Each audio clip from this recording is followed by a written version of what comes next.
we do have people who are very concerned that if we overemphasize African American issues, just to take one, it may alienate some people. Let me explain to you how we feel on the other side hearing that. I'll get to your good points, but just hear me out.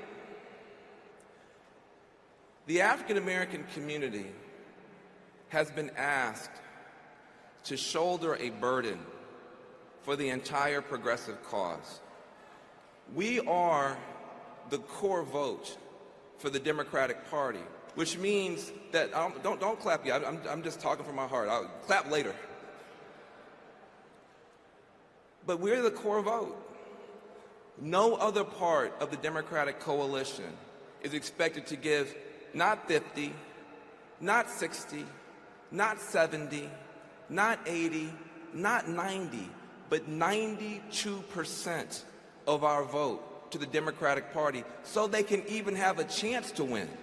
We have to have almost unanimous support and stand in long lines, deliberately engineered against us. We got to go to court every time just to go and vote.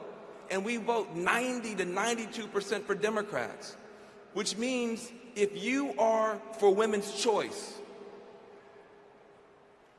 your core vote is the black vote, because black people elect Democrats and Democrats defend women's rights to choose.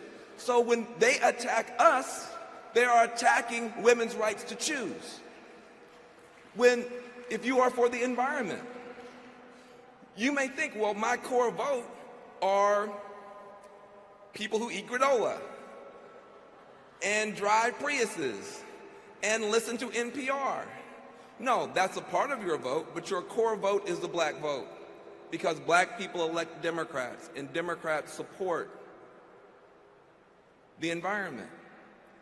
And so when you have a community that has to throw itself on hand grenades to give you the opportunity to pass anything, and by the way,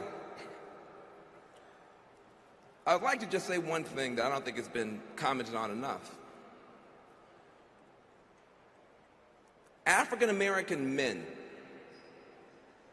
black men, who are almost always vilified, when the choice came, 9 out of 10 of us voted for a woman to be the commander-in-chief of the United States of America. 87%, 9 out of 10 black men who voted were willing to have a woman in charge. Less than half of white women had that view. That's the truth. I love the truth, even when it's messy. But black men were more supportive of Hillary Clinton than white women. And yet, when we're being gunned down in the streets, when our bodies are filling up the prisons, people will tell us, that's not my issue. That's not my issue. And there is an argument to be made that but for mass incarceration, this whole election might have turned out somewhat differently. This whole election might have turned out somewhat differently.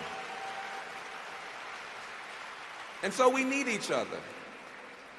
And it sometimes feels that we're asked to accept trickle-down justice.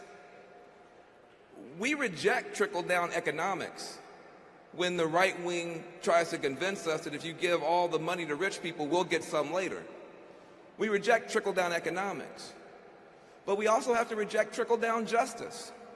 When you tell us, just shut up and be quiet and we'll pass good programs and you'll benefit, it sounds like trickle-down justice. Specific pain requires specific remedies. Specific problems need specific programs.